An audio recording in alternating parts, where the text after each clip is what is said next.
आप सभी को मेरा नमस्कार।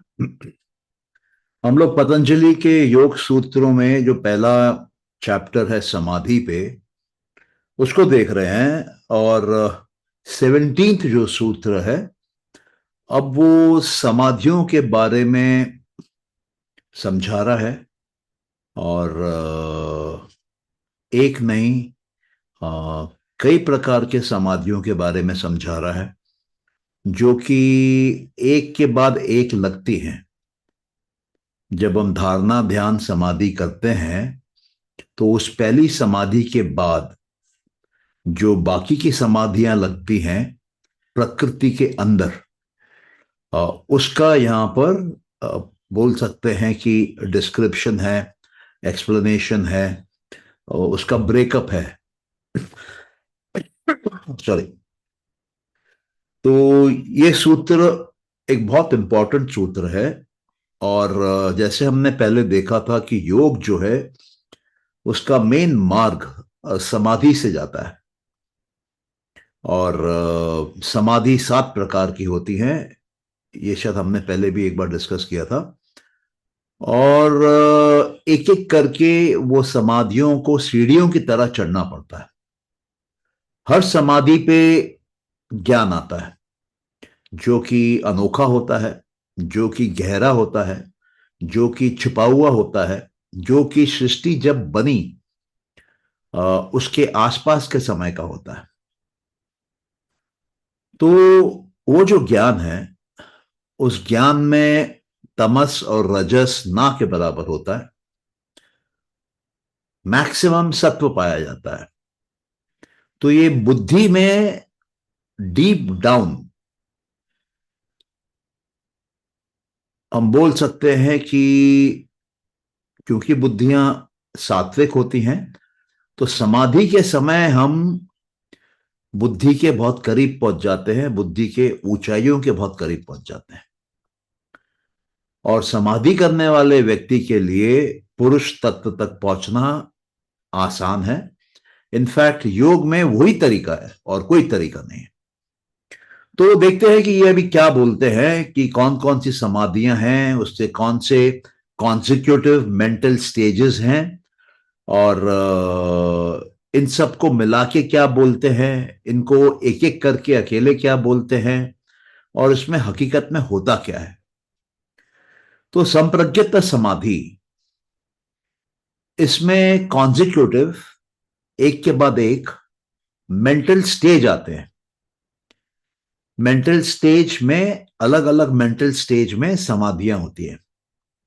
पहला जो स्टेज है जहां समाधि होती है, जहां हम कंप्लीटली अब्सॉर्ब हो जाते हैं ऑब्जेक्ट के साथ, एक हो जाते हैं, तो पहली होती है मानस में। और मानस हम जानते हैं कि हमारे फिजिकल अवेयरनेस से जुड़ा हुआ तत्व है। ज्ञान इंद्रियों के द्वारा जो ज्ञान अंदर आ रहा है वो फिजिकल वर्ल्ड का आता है, वो मानस के पास आता है। तो उसकी जानकारी, उसकी पहचान, उसको समझना और उसकी समाधि, ये पहली समाधि लगती है। इसके बाद जो अगली समाधि लगती है, इसके बाद वाले स्टेज पे, जो कि वो स्टेज है जहां पर विचार होते हैं, जहां पर अवेयरनेस भी सूक्ष्म रूप की होती है। तो यह हम बोल सकते हैं कि हमारे अहंकार में विचार विचारों को देखते हैं हम, और उसके माध्यम से हमारी समाधि होती है। इससे भी जब आप गहरा अंदर जाएंगे या ऊपर जाएंगे, तो अब जो समाधि होती है उसमें आनंद का एहसास होता है, बहुत खुशी का एहसास होता है, बहुत अच्छा लगता है, बहुत लाइट लगता है। और अगर योगी इससे भी आगे जाता है, तो जो उसकी चौथी समाधि इस श्रृंखला में लगती है, वो एक अस्मिता की विचारधारा में डूबी हुई समाधि है। आई एम नेस की समाधि है। वो अपना दर्शन करती है और उसकी समाधि है। अगर आप इसमें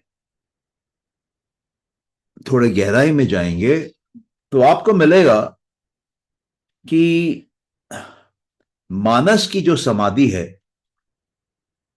वो दो प्रकार की है। एक है सवितर्क समाधि, एक है निर्वितर्क समाधि। लेकिन ये दोनों समाधियां मानस में ही होती हैं। इसके बाद का जो स्टेज है जहां पर कि सविचार समाधि और निर्विचार समाधि, मतलब एक समाधि लग रही है विचारों के साथ, एक समाधि लग रही है बिना विचारों के, एक विथ थॉट, एक विदाउट थॉट। तो जो विदाउट थॉट की समाधि है उसमें कोई शब्द नहीं होता, उसमें अंदर कोई बातचीत नहीं चल रही है, अंदर किसी भाव का अनुभव नहीं होता है, फीलिंग का, इमोशन का, थॉट का, इमेज का, कुछ नहीं होता है, खाली। लेकिन ये घटती है अहंकार में। और इसके पहले की जो समाधि है जो अहंकार में घटती है उसको हम बोलते हैं सविचार समाधि। वहां पर विचार आते हैं, वहां पर हमको वस्तु के साथ साथ वस्तु से जुड़ा हुआ नाम, वस्तु का मीनिंग, वस्तु का वर्णन, ये सब हमारे अंदर आ जाते हैं। लेकिन ये भी समाधि है। समाधि का मतलब है हाईएस्ट स्टेट ऑफ कंसंट्रेशन। तो जब आप हाईएस्ट स्टेट ऑफ कंसंट्रेशन पे पहुंचते हैं मानस में, तो एक उसमें सवितर्क और उससे ऊंचा निर्वितर्क। सवितर्क में तर्क आता है। हम किसी भी वस्तु को देखते हैं तो उसको पहचानने के लिए मन में तर्क आता है। अरे ये कौन है, कौन से रंग का है, इसका रूप क्या है, इसका नाम क्या है, ये किस काम आता है, और उसके बारे में सुनी हुई देखी हुई जो कुछ भी कहानियां हमारे अंदर में स्टोर्ड है, स्मृति में है, वो भी आती हैं बाहर, वो भी शब्द आते हैं बाहर। तो यहां पर रीजनिंग का प्रयोग हो रहा है, लॉजिक का प्रयोग हो रहा है, और हम पहचानते हैं उस वस्तु को जिसको देख रहे हैं। इसलिए यह बात उठी फिजिकल अवेयरनेस की। हम फिजिकल वर्ल्ड को देखते हैं, उसके प्रति अवेयर होते हैं, लेकिन साथ साथ में शब्द भी चलते हैं, उसका मीनिंग, उसका नाम, उसका शब्द, उसका डिस्क्रिप्शन, उसका वर्णन, ये सब भी साथ साथ में आ जाता है। अभी इसका एक अच्छा एग्जाम्पल है। मान लीजिए आप अपने घर में टीवी में एक क्रिकेट मैच देख रहे हैं, से इंडिया पाकिस्तान का मैच चल रहा है और बहुत ही रोचक, बहुत ही इंटरेस्टिंग स्टेट पे है। तो जब उसमें बॉलर बॉलिंग कर रहा है, बैट्समैन बैटिंग कर रहा है, और मान लीजिए बैट्समैन ने छक्का लगाया और आखिरी बॉल है, छक्का चाहिए जीतने के लिए, तो वहां पर आप जो पिक्चर देख रहे हैं, जिसकी आपको फिजिकल अवेयरनेस है, जो कि टीवी कैमरा उसको क्रिकेट के स्टेडियम से पकड़ के उस इमेज को, उस वीडियो को किसी माध्यम से आपके घर के टीवी तक पहुंचाते हैं। तो यहां पर अभी तक कोई तर्क नहीं आया, सिर्फ पिक्चर आई, सिर्फ वीडियो आया, रनिंग मोशन आया। लेकिन तर्क कब आएगा? जब आप पहचानेंगे, अरे ये तो विराट कोहली बैटिंग कर रहा है। तो आपने जब उसको पहचाना, तो आपने तर्क का प्रयोग करके पहचाना। आपने जब देखा कि बॉल हवा में उड़ते हुए बाउंड्री वॉल के उस पार जाके गिरी है, आप कूद पड़े, आप चीख पड़े खुशी में कि भारत ये मैच जीत गया। तो यहां पर भी आपका तर्क लगा। आपको मालूम था जिसको आप ट्रैक कर रहे हैं वो बॉल है। आपको मालूम था कि बाउंड्री की मीनिंग क्या है। आपको मालूम था कि बॉल अगर बिना जमीन को छुए बाउंड्री लाइन के पार निकल जाए तो उसके 6 रन मिलते हैं। तो यहां पर तर्क का प्रयोग हो रहा है। ये जो समाधि है, क्योंकि इसमें हम ज्ञान ले रहे हैं, समाधि में ज्ञान आता है, तो हम उस मैच का ज्ञान ले रहे हैं जहां पर कि विराट कोहली ने लास्ट बॉल में 6 रन बनाए। तो आपके दिमाग में सब कुछ आता है। विराट कोहली ने लास्ट 6 कब मारा, वो बॉलर कितनी बार लास्ट ओवर में 6 रन दे चुका है, ये सब डिस्क्रिप्शन, ये सब वर्णन, ये सब आपके अंदर चलता है और ये रीजनिंग के माध्यम से चलता है। तो इसको बोलते हैं सवितर्क समाधि। ये आवाजें आपको कब सुनाई देंगी? या तो कमेंटेटर बोल रहा है कुछ, देखा उसने भी, लेकिन उसकी सोच अलग है, वो कुछ अलग वर्णन दे रहा है। आपने भी देखा, आपने अलग वर्णन दिया। तो जो सवितर्क समाधि होती है उसमें हर आदमी अपने अनुसार तर्क लगाता है और किसी दो व्यक्तियों की सेम जगह पर सवितर्क समाधि का मीनिंग, अंडरस्टैंडिंग, कॉम्प्रिहेंशन सेम नहीं होता है, अलग अलग होता है। और दुनिया में कॉन्फ्लिक्ट की जड़ यहां पर है। हमको सेम चीज आंखों से दिखती है, लेकिन मन उसको अलग अलग मतलब दे देता है। मन उसको नाम से पहचानता है और मन जो उस पर रीजनिंग करता है वो अपनी भाषा में करता है। जो हिंदी भाषी है वो हिंदी में तर्क करेगा, जो सऊदी अरेबिया का रहने वाला है वो अरबी भाषा में तर्क करेगा, जो इंग्लैंड का रहने वाला है वो इंग्लिश में करेगा, जो रशिया का है वो रशियन में करेगा, जो चाइना का है वो चाइनीज में करेगा। तो सब लोग सेम चीज को, सेम वस्तु को, सेम घटना को अपने सोच के दायरे के अनुसार, अपनी भाषा की सीमाओं के अंदर उसकी सच्चाई निकालते हैं और वो सोचते हैं कि जो मैंने देखा वही सही। क्योंकि हमने पहले देखा था कि सही ज्ञान की पहचान क्या है, जो प्रत्यक्ष में देखा जाए, जो इंद्रियों से देखा जाए वो सही है। तो ये जो समाधि है, सवितर्क समाधि, ये अल्टीमेट रियलिटी नहीं है, सबको अलग अलग दिखता है। क्योंकि इंद्री के साथ इसमें मन भी देखता है, आंख के इंद्री के साथ, कान के इंद्री के साथ इसमें मन नाम की भी एक इंद्री है जो देखती है। जो दूसरी समाधि मानस में लगती है बाहर के वस्तुओं की, जिसको देखा जाता है, वो सिर्फ आंख देखती है। उसमें हम मन को बीच में आने नहीं देते हैं। रीजनिंग कौन करता है? मन करता है। आंख के अंदर रीजनिंग नहीं हो सकती है, आंख को मालूम ही नहीं है तर्क क्या है। आंख एक ऑर्गन है जो कि इंफॉर्मेशन लेता है, ज्ञान लेता है, एज इट इज, जैसा दिखता है वैसे ही लेता है। अगर एक हाथी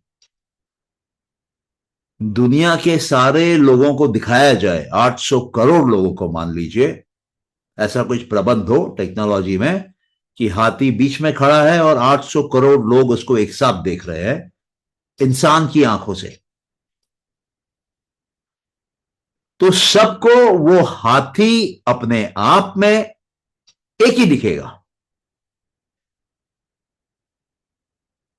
जब तक वहां तर्क का प्रयोग नहीं किया जा रहा है, शब्दों का प्रयोग नहीं किया जा रहा है, तब तक एक दिखेगा। और जैसे ही आइडेंटिफिकेशन का प्रोसेस चालू होगा, जैसे ही मन बीच में आएगा, तो जो हिंदी भाषी है वो बोलेगा हाथी है, जो इंग्लैंड में रानी राजा जो बैठा है तख्त पे वो बोलेगा एलिफेंट है। क्योंकि यहां पे माइंड आ गया बीच में, और माइंड में हम बहुत कुछ स्टोर करके रखते हैं, तो उसी के संदर्भ में हम देखते हैं। और जैसे ही आप अपने संदर्भ में एक कॉमन चीज को देखने लगेंगे, वहां झगड़े हो जाते हैं। ये धरती पे जो इतना फसाद चल रहा है वो उसी कारण से चल रहा है। इसराइल को अलग दिखता है, हमास को अलग दिखता है, यूएस को अलग दिखता है, इंडिया को अलग दिखता है। इंडिया में भी सेम चीज, सेम परिस्थिति, सेम घटना, अलग अलग पॉलिटिकल पार्टीज को अलग अलग दिखता है। बीजेपी को अपनी नजर से दिखता है, कांग्रेस को अपनी नजर से दिखता है, आम पार्टी को अपनी नजर से दिखता है। सब अपने अपने मन से उस एक ही घटना को देख रहे हैं। तो जब हम सवितर्क समाधि करते हैं तो हमारा मन हमसे बात करता है, और जब हम निर्वितर्क समाधि करते हैं तो हम अपने मन को स्विच ऑफ करके इंद्री से देखते हैं, आंख से देखते हैं, बस। उसके ऊपर कोई टिप्पणी नहीं करते हैं, उसके ऊपर कोई कमेंट्री चालू नहीं कर देते हैं, सिर्फ देखते हैं। न हम उसको नाम देते हैं, न हम उसका कोई मायने बनाते हैं, न हम उसकी हिस्ट्री कहीं से खोपड़ी के अंदर से निकाल कर लाके बाहर रखते हैं, सिर्फ देखते हैं। जब तक इंसान सिर्फ देख रहा है तो सबको एक दिखता है। जब तक इंसान देखता है और मन, अहंकार, बुद्धि इसका भी प्रयोग करके देखता है, तो अलग अलग दिखता है। ये समझ में आई बात?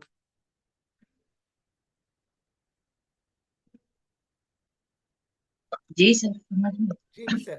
ओके, किसी को नहीं समझ में आई हो?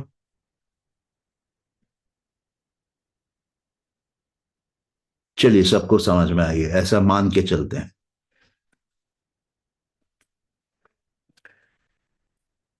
ये फिजिकल अवेयरनेस के बाद वाला जो स्टेज है वो सूक्ष्म अवेयरनेस का है।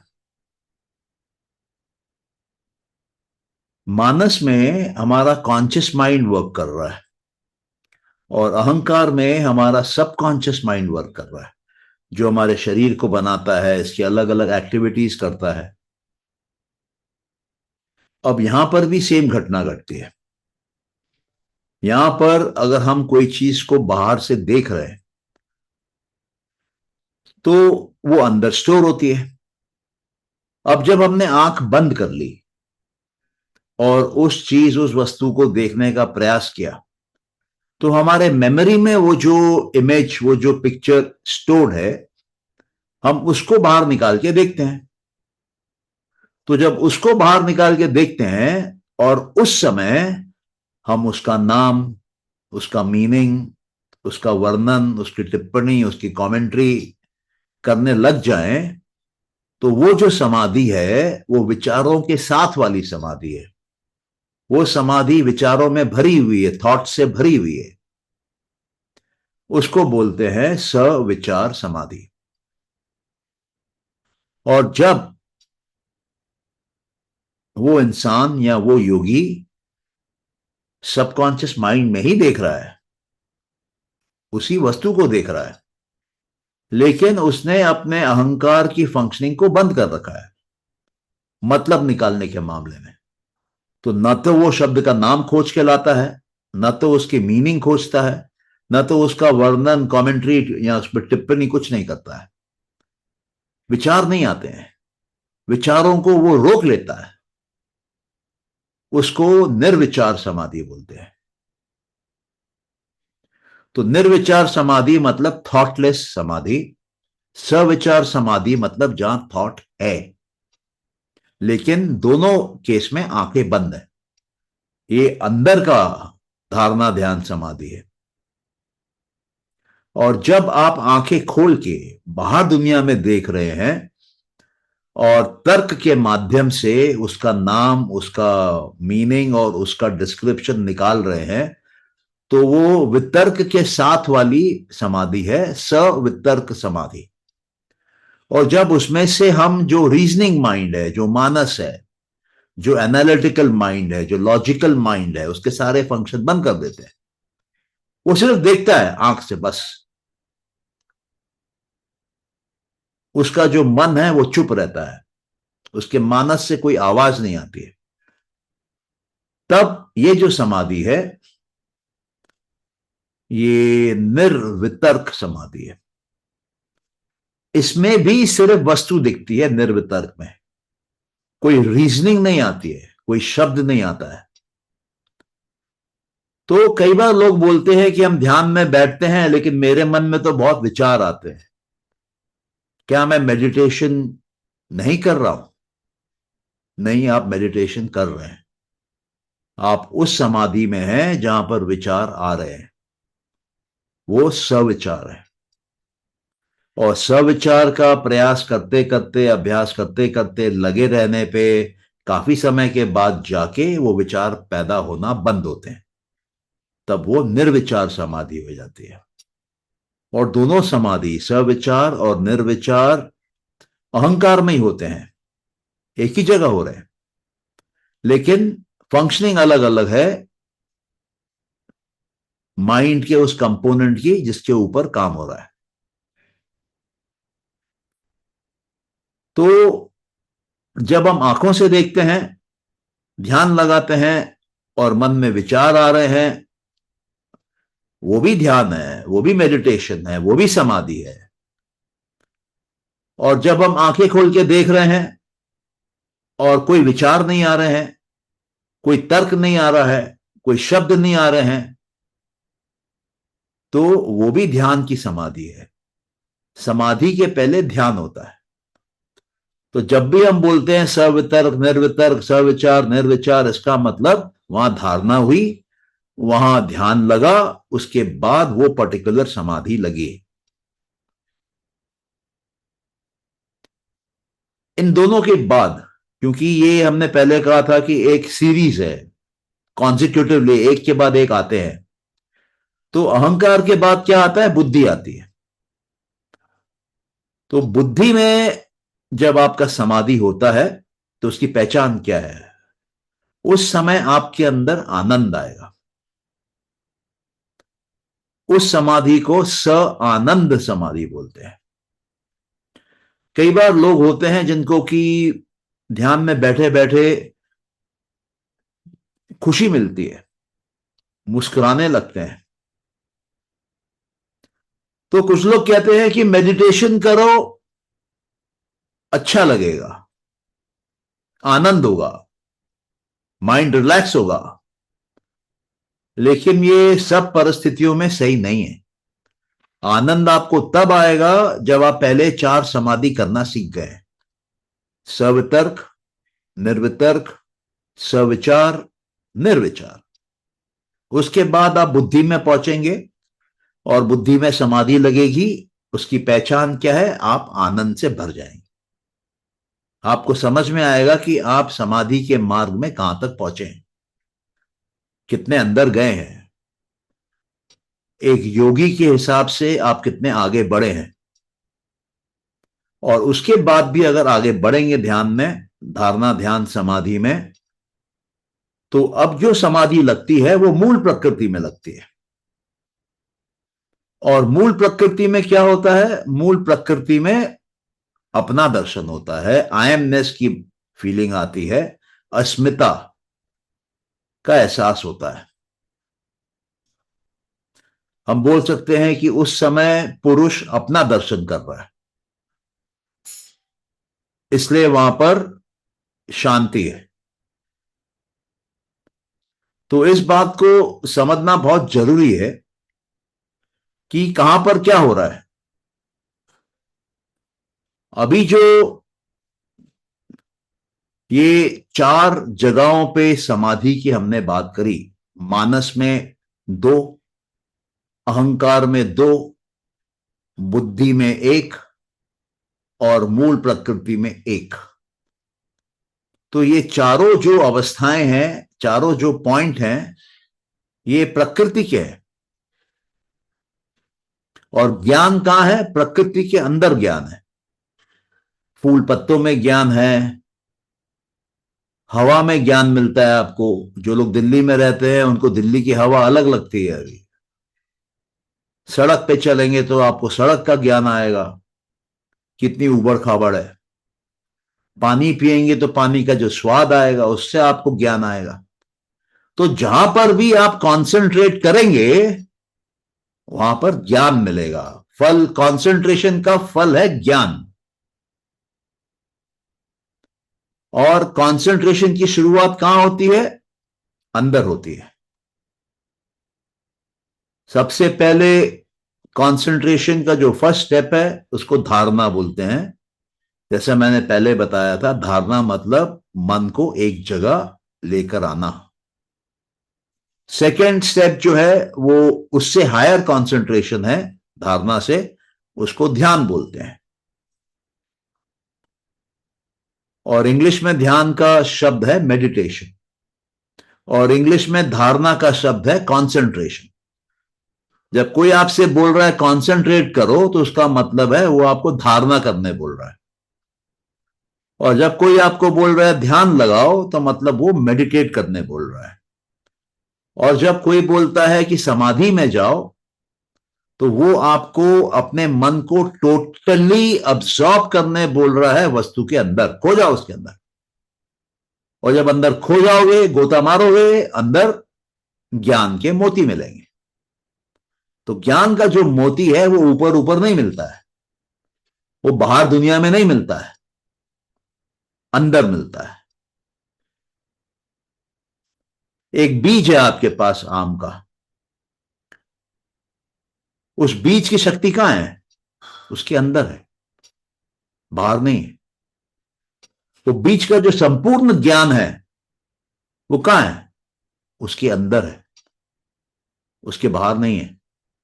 लेकिन हम इंसान इतने भटके हुए हैं कि हम बाहर में शक्ति ढूंढते हैं, बाहर में ज्ञान ढूंढते हैं और उसी के दम पे अपने जीवन को सफल बनाने की कोशिश करते हैं। जो जहां है नहीं उसको हम सही मान लेते हैं, और उस जो नहीं है उसको सही मान के उसके आधार पे हम अपने जीवन की इमारत को ऊंची बनाने की कोशिश करते हैं। अंदर आपको सब फ्री है, बाहर आपको कुछ फ्री नहीं है। लोगों को सांस लेने की हवा फ्री में मिले, फिर भी कई लोग मास्क लगा के घूमते हैं। पीने का पानी इस देश में सरकार की जिम्मेदारी है सबको फ्री में दिलाने की, लेकिन फिर भी लोग पानी की बोतलें खरीदते हैं। लेकिन जब ये अंदर की जर्नी होती है और जब ये अंदर ब्रह्मांड का ज्ञान खुलता है एक एक करके, उसकी कोई फीस नहीं है और वो आपको सिद्धि भी देता है, उसकी भी कोई फीस नहीं है।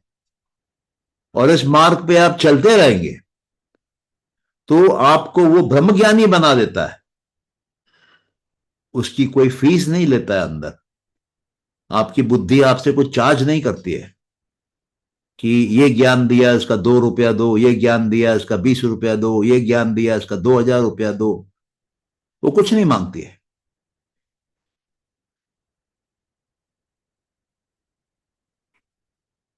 तो ये जो 4 अलग अलग जगहों की समाधियां हैं, अलग अलग माइंड के हिसाब से जो समाधियां हैं, मानस की एक एक स्टेट मानस जिसमें 2 समाधि है, एक स्टेट आपका अहंकार जिसमें 2 समाधि है, एक स्टेट बुद्धि जिसमें 1 समाधि है, एक स्टेट मूल प्रकृति जिसमें 1 समाधि है, इन सारे समाधियों को जोड़ेंगे तो ये 6 हैं,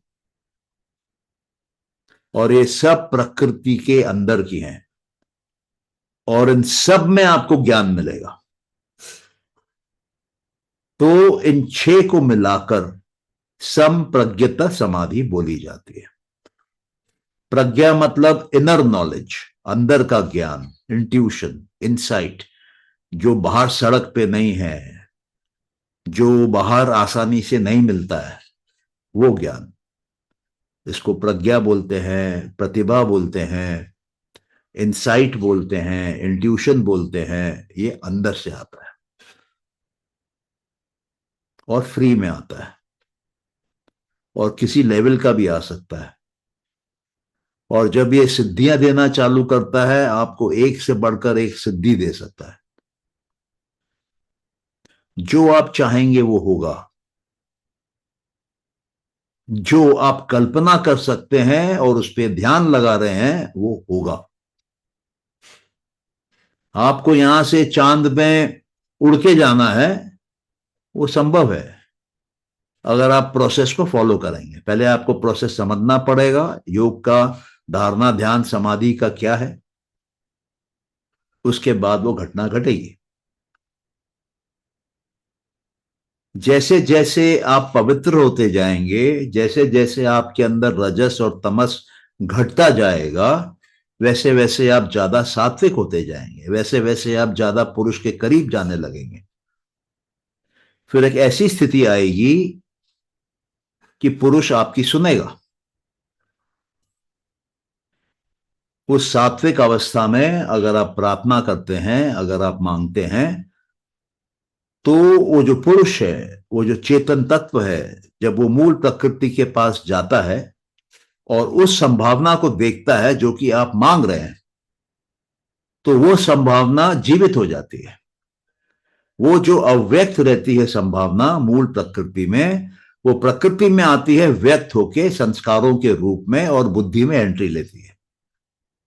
फिर वो बुद्धि से अहंकार में आती है, अहंकार से तन्मात्राएं बनाती है, तन्मात्राओं से पंचमहाभूत बनाती है, सारी दुनिया को दिखाई देता है। आपके इंद्रियों को भी दिखाई देता है, आपके मानस को, अहंकार को, बुद्धि को भी दिखाई देता है। तो जब इंद्रियां देखती हैं और वो इंफॉर्मेशन लेकर आती हैं बुद्धि के पास, बुद्धि को मालूम पड़ता है कि क्या चाहा गया था और क्या आया है। अगर दोनों सेम है तो बुद्धि में आनंद आता है, बुद्धि स आनंद समाधि में खुद ही चली जाती है। और अगर बुद्धि को लगता है नहीं, अभी कुछ रह गया है, तो वो अहंकार से बोलती है कि कर्म इंद्रियों को बोलो जाके इसको ठीक करें। और फिर कर्म इंद्रियां उसको ठीक करती हैं, फिर ज्ञान इंद्रिय उसको फिर देखती है, फिर बुद्धि को रिपोर्ट करती है। बुद्धि अगर एक्सेप्ट कर लेती है तो बुद्धि खुशी से प्रफुल्लित हो जाती है, आनंद में आ जाती है, ब्लिस में आ जाती है। तो ये ह्यूमन सिस्टम जो है बहुत एडवांस सिस्टम है, एक गजब का सिस्टम है। लेकिन सारे गधे हैं यहां पर, क्योंकि उनको मालूम ही नहीं कि उनके अंदर क्या ताकत है, क्या ज्ञान है, क्या शक्ति है, क्या उपलब्धियां वो पा सकते हैं। और उन गधों की गलती भी नहीं है, क्योंकि उनको किसी ने स्पून फीड करके समझाया नहीं, सिखाया नहीं, बताया नहीं, डेमोन्स्ट्रेट नहीं किया। और उन लोगों ने बहुत ज्यादा कोशिश भी नहीं करी इस सवाल का उत्तर देने की कि मैं कौन हूं।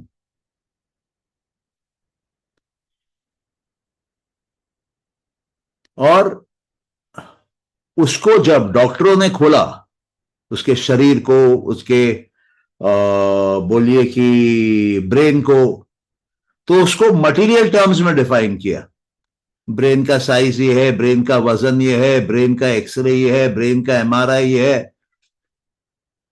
और सिमिलरली बॉडी का किया, लंग है, किडनी है, हार्ट है, लिवर है, पैंक्रियास है। तो फिजिकली डिफाइन किया। तो हम उसी फिजिकल दुनिया के बंदिश में हैं। हमारी कॉन्शियसनेस जो है, हमारी चेतना जो है, वो मटेरियल्स के लिए है। बॉडी कॉन्शियसनेस है, मटेरियल कॉन्शियसनेस है, मैटर कॉन्शियसनेस है।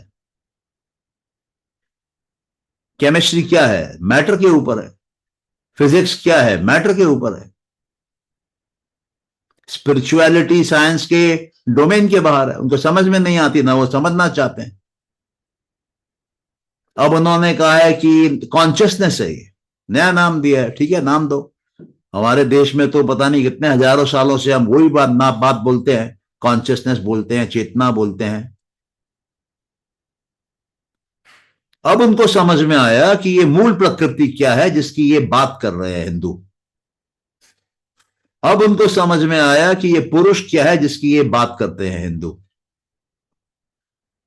अब उनको ये समझ में आया कि जब पुरुष मूल प्रकृति के पास में जाता है तो मैटर का निर्माण होता है। मूल प्रकृति एनर्जी है जो अव्यक्त है। अव्यक्त मतलब अभी तक आई नहीं है सृष्टि में, आएगी। कब? जब पुरुष आया। अब पुरुष आ गया तो मूल प्रकृति क्या है? संभावनाएं हैं। तो पुरुष को संभावना देखनी पड़ती है, और जिस संभावना को पुरुष देखेगा वो जादू की तरह जिंदा हो जाती है, और वो संभावना टपक के बुद्धि में आ जाती है संस्कारों के रूप में। वो संस्कार वहां से आगे बढ़ के अहंकार में जाते हैं, अहंकार से तन्मात्राओं में जाते हैं, तन्मात्राओं से पंचमहाभूत बनता है। तो मैटर जो बन रहा है, आपकी दुनिया जो आप देख रहे हैं, आप जो सवेरे सूरज को देखते हैं, रात में चांद को देखते हैं, बाहर धरती को देख रहे हैं, ये सब आपकी खुद की बनाई हुई है।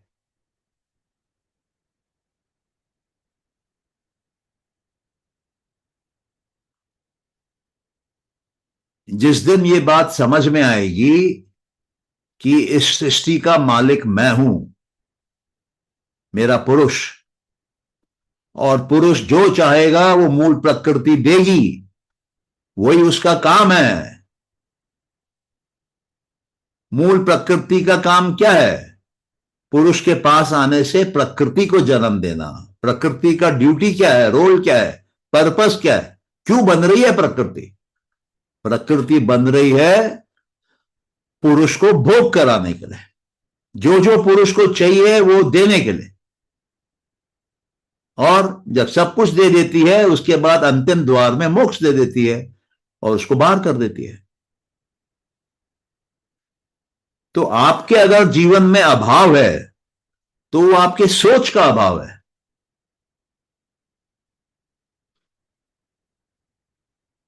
आपको समझ ही नहीं आया आज तक कि आप कौन है।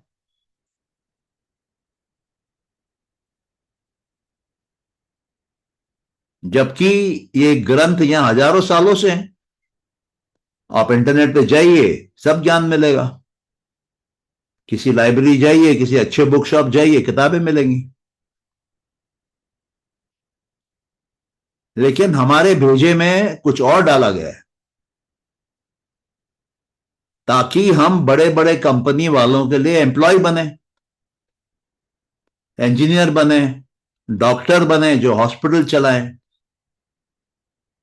बीकॉम के ग्रेजुएट्स हों जो फैक्ट्रीज में, कंपनीज में अकाउंट्स देखें, चार्टर्ड अकाउंटेंट हो जो कि कंपनी की बैलेंस शीट देखे, इसको ऑथेंटिकेट करे, साइन करे, कंपनी सेक्रेटरी हो जो कि कंपनी के लॉस जो है उसको इंटरप्रेट करके मैनेजमेंट को गाइड करे और जरूरत पड़ने पे लीगल तरीके से फाइट करे। लॉयर चाहिए जो कि केस लड़े। तो आप देखेंगे कि हम लोग नौकर तैयार कर रहे हैं, एम्प्लॉय तैयार कर रहे हैं। इसलिए हमारे यहां इतने सारे मैनेजमेंट के इंस्टीट्यूट्स हैं, इसलिए हमारे सारे इतने सारे इंजीनियरिंग कॉलेजेस हैं।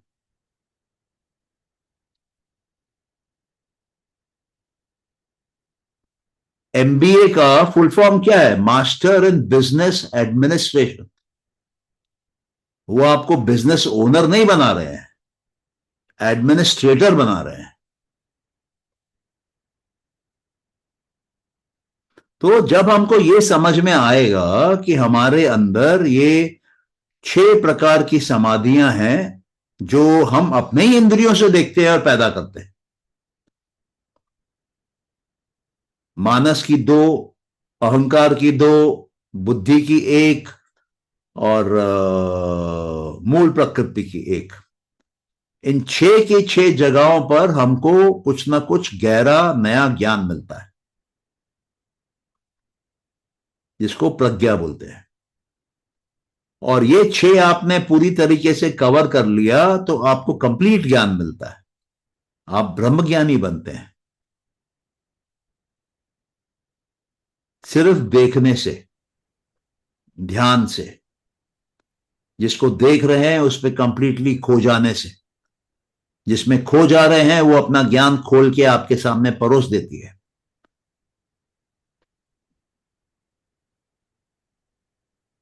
ये साइंस हमारे देश की है, 2000 साल, 3000 साल, 4000 साल पुरानी है,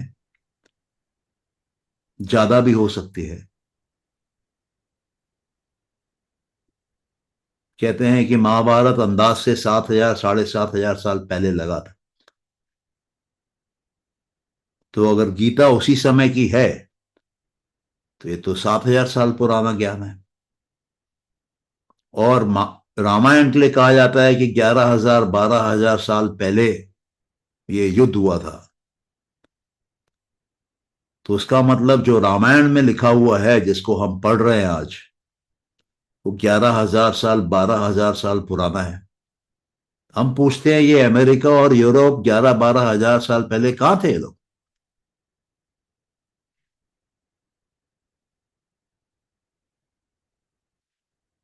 तो ये जो पर्टिकुलर सूत्र है ये आपको कंप्लीट ज्ञान लेने का फॉर्मूला दिखा रहा है, समझा रहा है।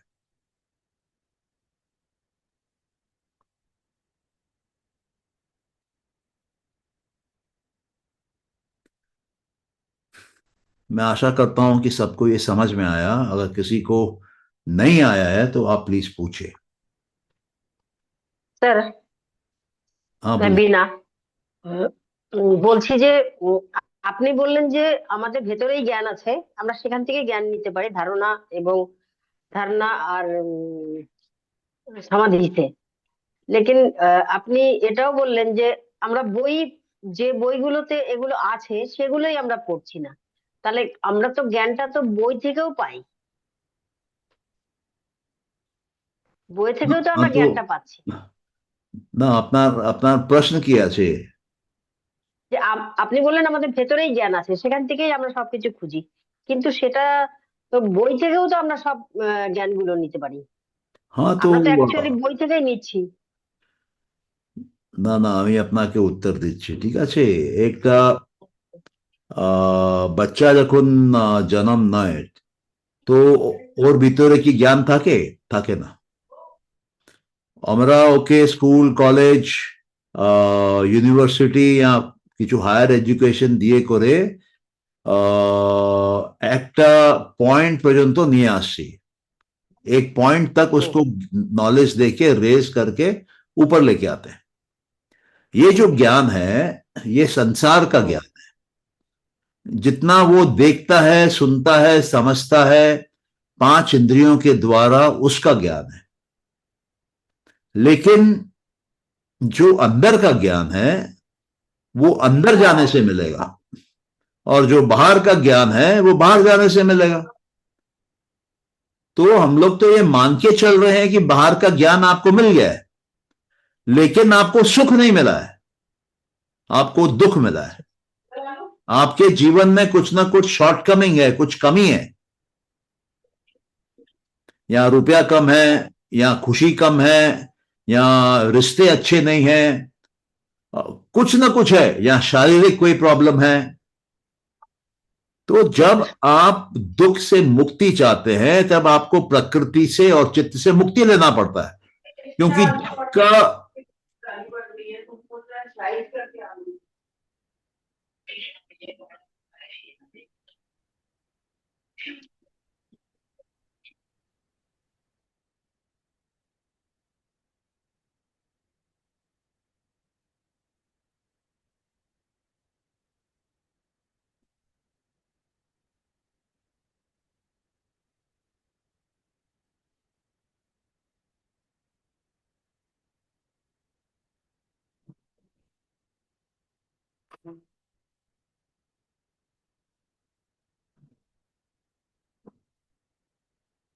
ओके,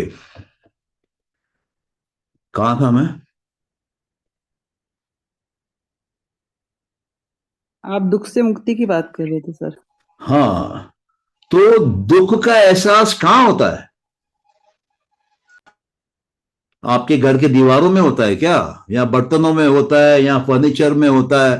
कहाँ होता है? मन में। मन में होता है। अगर आपको मन से मुक्ति मिल जाती है तो आपको दुखों से मुक्ति मिल जाती है। और ये जो आपका मन है, या ये जो चित्त है, या ये जो सूक्ष्म शरीर है, अगर ये जिंदा है तो आपका अगला जन्म होगा कि नहीं होगा?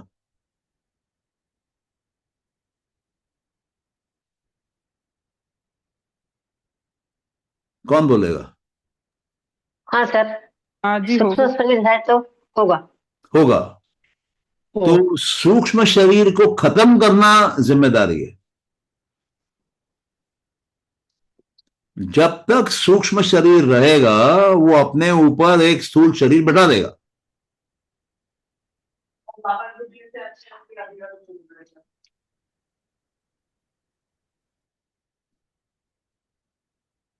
तो जड़ से निकालने के लिए दुख को सूक्ष्म शरीर को निकालना पड़ता है। और सूक्ष्म शरीर में क्या आता है? बुद्धि, अहंकार, मानस, इंद्रियां और तन्मात्रा। तो ये सब बच्चे हैं। किसके बच्चे हैं? तन्मात्रा का पैदाइश होती है अहंकार से। अगर अहंकार आप गायब कर देंगे, तन्मात्रा बनना बंद हो जाएगी। अहंकार से मेरा मतलब अस्मिता नहीं है, ईगो नहीं है। अहंकार मतलब वो क्रिएट करने की पावर, वो मैनिफेस्ट करने की पावर, वो एनर्जीज का प्रयोग करके कुछ नया बनाने की पावर। और ज्ञान इंद्रियां को कौन बनाता है? अहंकार बनाता है। कर्म इंद्रियों को कौन बनाता है? अहंकार बनाता है। मानस को कौन बनाता है? अहंकार बनाता है। तो इनको अगर आप एक एक करके खत्म करते हैं तो आपके तत्व खत्म होने लगेंगे। अहंकार भी खत्म हो जाएगा, एक दिन बुद्धि भी खत्म हो जाएगी। तो जब सूक्ष्म शरीर बचेगा ही नहीं तो स्थूल शरीर भी नहीं होगा, और दुख भी नहीं होगा, और आप अमर हो जाएंगे, क्योंकि प्रकृति खत्म हो गई। कहां चली गई प्रकृति? मूल प्रकृति के अंदर, बैक। तो ये बड़ी विद्या है जिसको कि ईमानदारी से फॉलो करके करना पड़ता है। ये अभ्यास है। ये कोई कविता नहीं है कि आप उसको सुन लीजिए, कोई गाना नहीं है कि उसको सुन लीजिए, कोई टेबल नहीं है 2 की, 3 की, 4 की जो बच्चा गा रहा है आप सुन रहे हैं। ये अभ्यास है, प्रैक्टिस है। आप किसी को साइकिल चलाता देख के साइकिल चलाना सीख नहीं सकते हैं। आपको चढ़ना पड़ेगा साइकिल पे, उस पे हाथ पांव मारने पड़ेंगे, 2-3 बार 4 बार गिरना पड़ेगा, खून बहेगा। तो हमारे देश में क्या हो गया है? हम अपने बुद्धि तक नहीं पहुंचना चाहते हैं, हम अपने अहंकार तक नहीं पहुंचना चाहते हैं, हम अपने मानस को अपने बस में नहीं करना चाहते हैं। हम क्या योग करते हैं? हम शरीर की बीमारियां निकालने के लिए योग करते हैं। एक योगी को शरीर से प्रेम ही नहीं होता है, क्योंकि शरीर तो अंतिम पड़ा हुआ है 5 महाभूतों का। उसको रहता है कि मैं अंदर जाऊं, अंदर जाऊं, अंदर जाऊं, अंदर जाऊं, और बुद्धि को उड़ाऊं। और बुद्धि को उड़ाने के लिए उसको पुरुष में घुसना पड़ता है।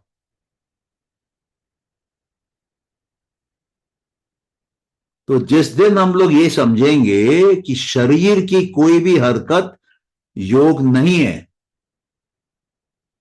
शरीर को कंट्रोल करना योग है।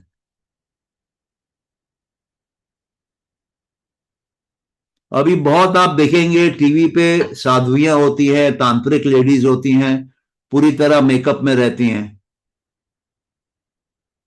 किसको सजाया जा रहा है? चमड़े को।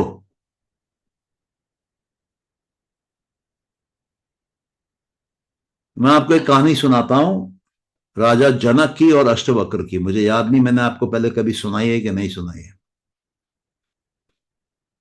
अष्टवक्र के पिताजी राजा जनक के दरबार में एक बहुत अच्छे ओहदे पे थे और ज्ञानी थे। तो एक बार पड़ोस के राज्य से एक विद्वान आया और राजा से बोला कि मैं आपके शहर के, आपके राज्य के सबसे विद्वान व्यक्ति से तर्क करना चाहता हूं। अब राजा सोचे कि क्या करूं। तो जो अष्टवक्र के पिताजी थे वो खड़े हो गए, तो बोले मैं करता हूं तर्क। और अष्टवक्र को उसके घर से बाहर जाने की इजाजत नहीं थी, क्योंकि उसके शरीर में वक्र थे, 8 जगह उसका शरीर मुड़ा हुआ था। वो बॉल की तरह रोल करके जाता था, ऐसे उसके पैर हड्डी के पोजीशन थी कि उसको रोलिंग करनी पड़ती थी। उसके पीछे भी एक घटना है, वो किसी और दिन। तो उसके पिताजी तर्क में हारने लगे और वहां से कोई आया उसके घर में और बोला तुम्हारे पिताजी तो हार रहे हैं। तो अष्टवक्र बोला मैं चलता हूं दरबार। वो लुढ़कता हुआ आया। अब किसी लुढ़कते हुए इंसान को उस तरह के शरीर से किसी ने देखा ही नहीं था। तो वो लुढ़कता हुआ अंदर आया, राजा के सामने आके रुका। राजा गद्दी पे ऊपर बैठे हुए थे। राजा बोले कौन हो भाई, और यहां क्यों आए हो? इतने में क्या हुआ कि जितने दरबार में बैठे हुए लोग थे, दरबारी सब जोर जोर से हंसने लगे। तो अष्टवक्र 12 साल का था। वो पूछता है राजा से, राजा जनक, अष्टवक्र राजा जनक का गुरु बना बाद में, मतलब जिसके दामाद स्वयं राम थे उसके गुरु ये अष्टवक्र थे, जो लुढ़कता हुआ आया राज दरबार में। तो बोलता है मैं तो अपना परिचय देता हूं, ये जो हंस रहे हैं पहले इनका परिचय दीजिए, ये कौन है? तो राजा जनक बोलते हैं ये मेरे राज्य के दरबारी हैं, शक्तिशाली लोग हैं। तो अष्टवक्र उनको जवाब देता है कि मुझे तो लगा ये चमड़े के व्यापारी हैं। तो राजा गर्म हो गया, बोले कैसे लगता है चमड़े के व्यापारी हैं? बोला जो जिन्होंने मेरे अंदर की एक बात सुनी नहीं, बाहर से मेरा शरीर देख के मेरा मजाक बना रहे हैं, इनकी बुद्धि का लेवल क्या होगा? राजा चुप हो गया। राजा जनक चुप हो गया। बोला बात तो सही बोल रहे हैं, चमड़े की पहचान कर रहे हैं लोग। तो बोला क्या चाहते हो? बोले अपने पिताजी की जगह मेरे को बैठने की आप अनुमति दीजिए। बोलते ठीक है बैठो। तो उसके पिताजी नीचे आए, ये ऊपर गया और उसने फटाफट उसको हराया। तो कहने का मतलब क्या है कि जो योगी होता है उसके लिए शरीर का 0 इंपॉर्टेंस है। शरीर एक पिंजरा है उसके लिए जिसमें उसकी चेतना अटक जाती है। और शरीर अधिकतर दुख का कारण है। बीमारियां शरीर में होती हैं, किसी को हार्ट की समस्या होती है, किसी का चश्मा खराब हो जाता है, किसी को कैंसर हो जाता है, किसी को डायबिटीज हो जाता है, सारी बीमारियां, किसी का माथा घूम जाता है, साइकेट्रिस्ट के पास चक्कर काटता है, किसी को डिप्रेशन हो जाता है, किसी को ज्यादा खाने की आदत लग जाती है, किसी का वजन कम हो जाता है तो वो स्ट्रेस में आ जाता है। इसी शरीर को लेके बड़े से बड़ी इंडस्ट्रियां चलती हैं, कपड़ों की, जूतों की, पता नहीं क्या क्या की। लेडीज जो ज्वेलरी पहनती हैं कहां पहनती हैं? शरीर पे पहनती हैं, थोड़ा ना दरवाजे पे टांग के आती हैं। और हमारे देश में क्या हो गया है? योग हो गया है शरीर से जुड़ा हुआ, और योग हो गया है बीमारियों का निवारण करने की दवा। अरे योग आपको ईश्वर बनाने के लिए दी गई है। ईश्वर बनिए, ये आपके देश की पूर्वजों की देन है। वर्ल्ड के किसी कंट्री के पास, किसी देश के पास ये लिटरेचर नहीं है।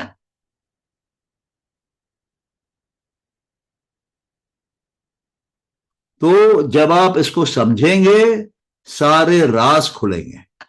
आप जिस मानसिक जेल में बैठे हैं उसको तोड़ना पड़ेगा। वो आपको लिमिटेड दुनिया में बांध के रखता है।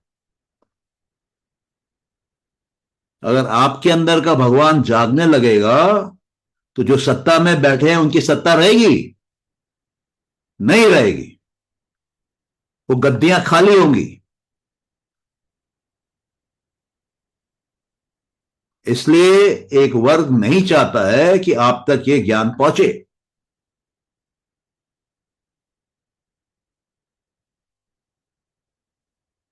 इसलिए इस देश में एक समय में बोला जाता था कि जो शूद्र है और जो नारी है वो वेद नहीं पढ़ेंगी, क्योंकि ये वेद, ये शास्त्र आपको एम्पावर करने के लिए है, आपके अपलिफ्टमेंट के लिए है। आपका स्थूल शरीर मर जाएगा, सूक्ष्म शरीर हो सकता है 100 जीवन जाए, उसको बाकी 99 जीवन ठीक से जाने के लिए बुद्धि में सही मसाला चाहिए।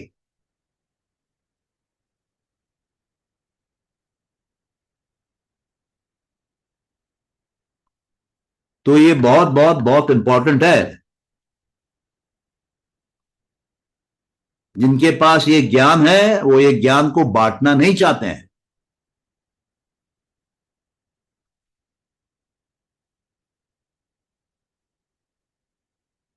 तो यहां पर इस सूत्र में ये आपको वो समाधियां बता रहे हैं जिससे जाकर क्या हासिल हो सकता है।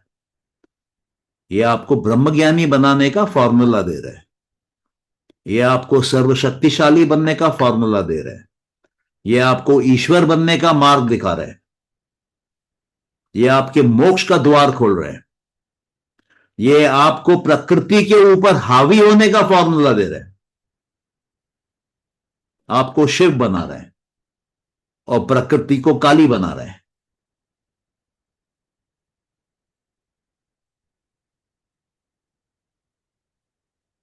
तो इसकी गहराई में उतरिए।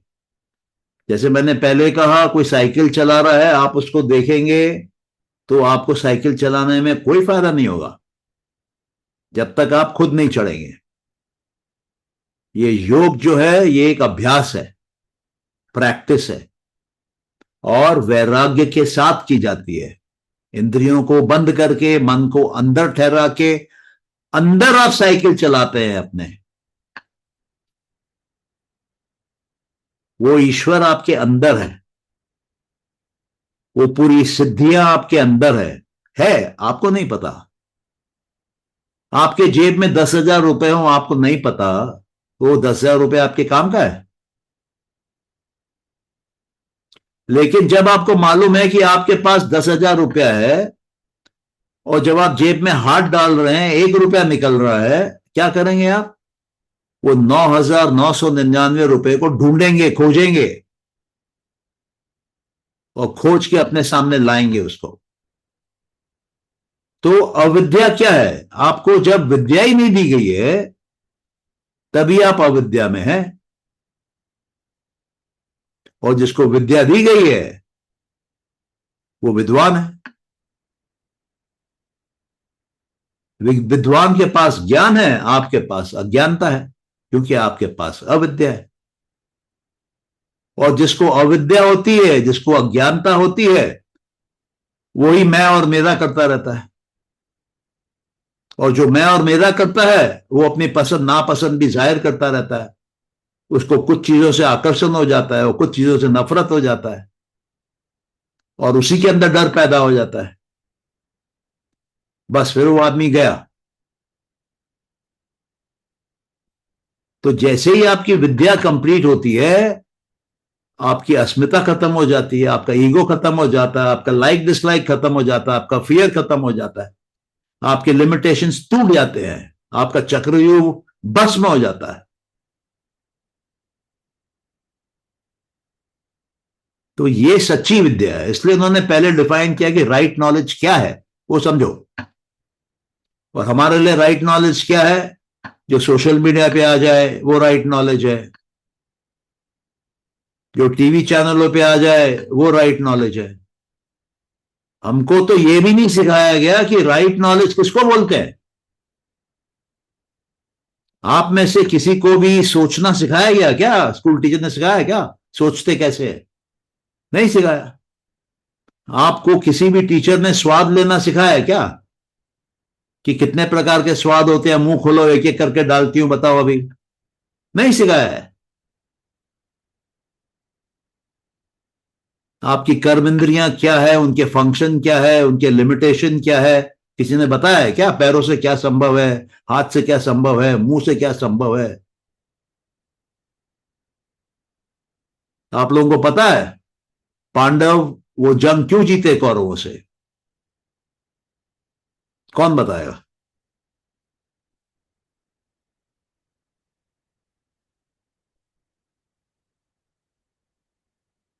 सबने तो महाभारत पढ़ी होगी, जानते होंगे, टीवी पे देखा होगा। क्यों जीते पांडव? उनकी सेना भी छोटी थी। उनके पास कृष्ण थे सर। तो कृष्ण में क्या था ऐसा जो उनके काम आया? ज्ञान। ज्ञान चेतना। और कृष्ण ने वो ज्ञान किसको दिया? अर्जुन को। और अर्जुन ज्ञान लेने की स्थिति में था? नहीं। तो जिसको ज्ञान देना है वो ज्ञान लेने की स्थिति में नहीं है, फिर भी उसको ज्ञान दे गए। कैसे दे गए ज्ञान? कर्म इंद्री के द्वारा, मुंह के द्वारा। यह है मुंह की शक्ति, यह है शब्दों की शक्ति।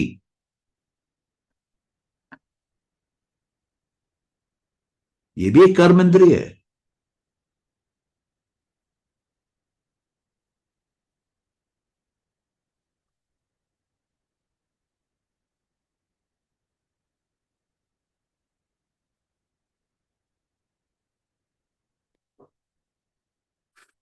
चलिए यहीं रुकते हैं। किसी का कोई प्रश्न हो तो कर लीजिए।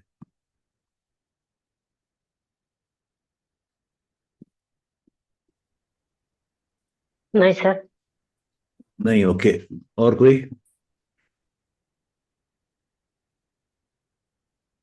नहीं सर, कोई क्वेश्चन। चलिए तो फिर क्लोज करें आज का। जी सर।